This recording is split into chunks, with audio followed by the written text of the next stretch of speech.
क्योंकि हमारे सनातन सिद्धांत के अनुसार प्रत्येक जन्म लेने वाला मनुष्य 3 प्रकार के ऋणों से ग्रसित है, देव ऋण, ऋषि ऋण और पितृ ऋण।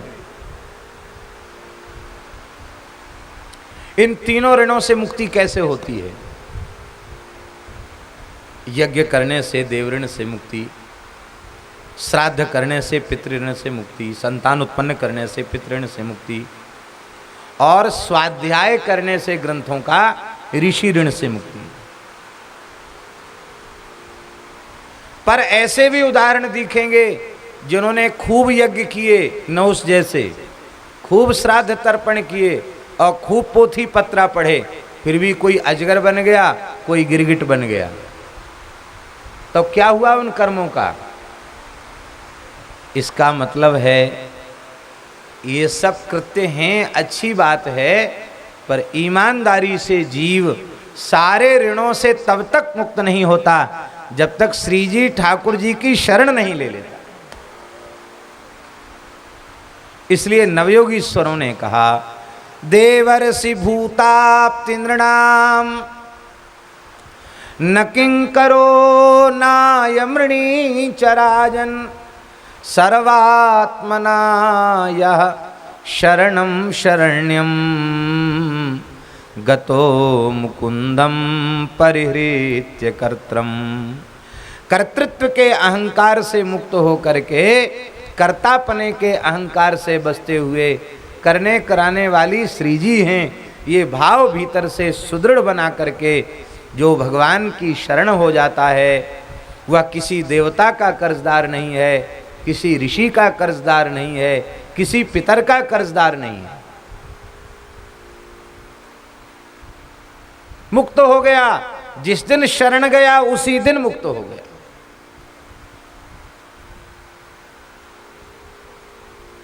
आप लोग कहेंगे कैसे मुक्त हो गया, समझ में नहीं आता। जैसे वृक्ष की जड़ में जल का सिंचन करने पर सारा वृक्ष हरा भरा हो जाता है, यथा तरोर मूल निषेचनेन तृप्यन्ति तत्स्कंद भुजोपशाखा, उसकी सारी शाखाएं प्रशाखाएं हरी भरी हो जाती हैं। ऐसे ही सबके मूल तो श्री ठाकुर जी हैं, और उनको भजने से फिर कोई देवता अलग अलग से भजना बाकी नहीं रह जाता। एक के भजन से ही सबका भजन हो जाता है, सब तृप्त हो जाते हैं। और पत्ती में पानी डालो, टहनी में पानी डालो, जल को छोड़ दो ऐसे ही, तो पेड़ हरा भरा रहेगा? नहीं रहेगा। इसलिए सबका मूल ठाकुर जी हैं। उनका अनन्य भाव से भजन करने से वो सब देवऋण से मुक्ति हो जाती है। ऋषि, आहा, ऋषियों ने यही तो हमको बताया है, यह करो यह न करो। और अंत में ऋषियों ने ये भी कहा है, क्या कहा? बोले शतम विहाय भोक्तव्यम, 100 काम छोड़ के भोजन करो, बिना भोजन के जीवन नहीं टिकेगा। इसलिए शतम विहाय भोक्तव्यम, सहस्रम स्नानमाचरेत, बिना नहाई भोजन कर लें? बोले नहीं, 1000 काम छोड़ के स्नान करो।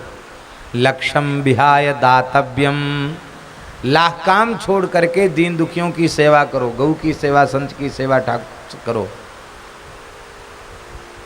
दान करो।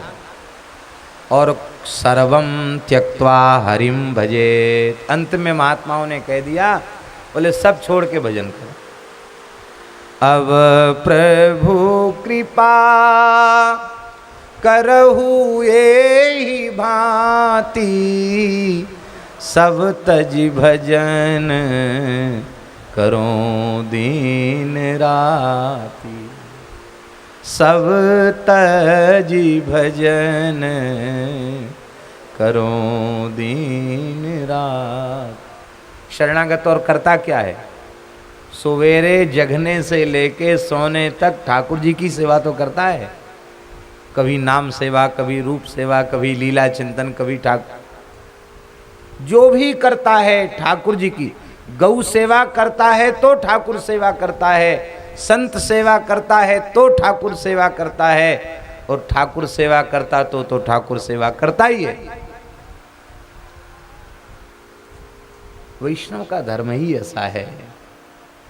तदर्पिता अखिलाचारिता, वैष्णव की श्वास भी चलती अपने जीने के लिए नहीं, श्री जी की सेवा के लिए।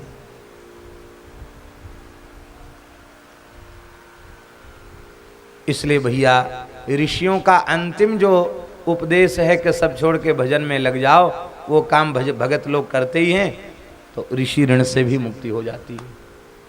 हम सलाह आपको नहीं दे रहे हैं कि आप जो परंपरा से प्राप्त अपना नियम आदि छोड़ें, क्योंकि वैसी निष्ठा नहीं है, इसलिए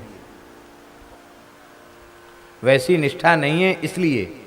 बाकी महाराज जी पुराण में यह वचन आया है कि मेरा भक्त प्रेम में विभोर हो करके यदि वैदिक कृत्य उसके छूट जाते हैं, जैसे मान लो संध्या करनी चाहिए और सायंकाल का समय हो गया, वो ऐसे प्रेम में डूबा हुआ है भगवान की चर्चा में, लीला में, नाम जप में, कि उसको होश ही नहीं कि सुबेरा हुआ कि शाम हुआ, अब उसकी संध्या छूट गई, तो संध्या छोड़ने का पाप लगेगा उसको?